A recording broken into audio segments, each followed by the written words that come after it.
Friends, welcome back to my channel Sri junction. நம்ம வந்து cauliflower குழம்பு வைக்கிறது எப்படின்னு பார்க்கலாம். இப்போ வந்து இதில் நான் மஞ்சப்பொடி உப்பு போட்டுட்டு காலிஃப்ளவர் வந்துட்டு தண்ணியில் போட்டு வேக வச்சுருக்கேன். ஓகே, வந்துட்டு மல்லி, அப்புறமா ஒரு பட்டை, ஒரு 2 லவங்கம், கொஞ்சமாக ஒரு பெப்பரு, அப்புறமா ஒரு பிரிஞ்சி இலை, வரமிளகா, அப்புறமா சோம்பு இதெல்லாம் போட்டு நல்லா வறுத்து வச்சுருக்கேன். ஓகே, இங்கே கொஞ்சம் துவரை தண்ணியில் போட்டு வச்சுருக்கேன் கழுவி.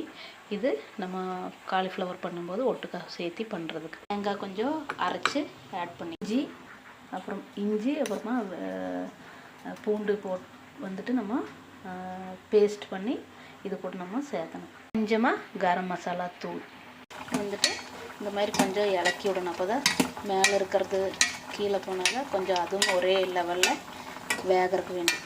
ஓகே, இப்போ வந்துட்டு தக்காளியும் தேவை. நான் இப்போ கழுவி வச்சுருக்கேன். இது நம்ம கட் பண்ணி வச்சுக்கணும். ஓகே, வெங்காயம் தேவை. இதுவும் நம்ம கட் பண்ணி வச்சுக்கலாம். இது பூண்டும் இஞ்சி. ஓகே, இதுவும் நான் இப்போது மிக்சியிலேயே போட்டு இந்த அரைப்பை கூட தேங்காயும் போட்டிருக்கிறேன். இது இப்போ நம்ம அரைச்சி எடுத்துடலாம். இது வந்துட்டு வெந்துருச்சு. இப்போ நம்ம இதையே ஃபில்டர் பண்ணி எடுத்துக்கலாம். ஃபில்டர் பண்ணியாச்சு.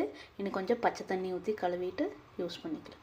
இப்போ வந்து நம்ம எண்ணெய் ஊற்றிக்கலாம். ஓகே, நான் வந்துட்டு தேங்காய் எண்ணெய் யூஸ் பண்ணுறேன்.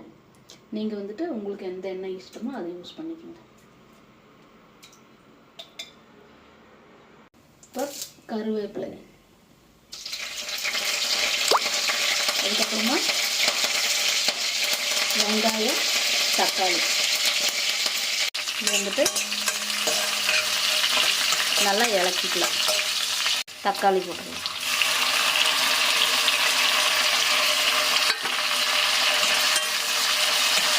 வந்துட்டு உப்பு போட்டுக்கலாம் குழம்புக்கு தேவையான அளவு. கரம் மசாலா இல்லாட்டி சிக்கன் பொடி எதுவும் போட்டிருக்கோ அது கொஞ்சமாக போடணும். நல்லா ஸ்மேஷ் ஆயிடுச்சு. இனி அரைச்சதை ஊற்றிடலாம். இது துவரப்பருப்பு கொஞ்சம் இருக்குது, அது கொஞ்சம் போட்டு கொஞ்சம் நேரம் வேக வைக்கலாம்.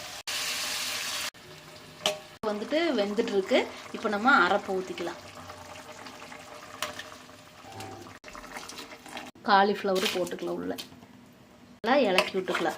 இன்னி கொதி வந்ததுமே நம்மளோட காலிஃப்ளவர் குழம்பு ரெடி. அங்கே நல்லா கொதிச்சுட்ருக்கு. இன்னும் கொஞ்சம் நேரத்தில் நம்ம ஆஃப் பண்ணோம்னா நம்மளோட காலிஃப்ளவர் ரெடி. துவரை கிடைக்கும்போது நீங்கள் காலிஃப்ளவர் கூட போட்டு பண்ணிங்கன்னா இப்போ வந்துட்டு சீசன் நல்லா டேஸ்ட்டாக இருக்கும். ஓகே, இந்த குழம்பு நீங்கள் ட்ரை பண்ணி பாருங்கள். ஓகே.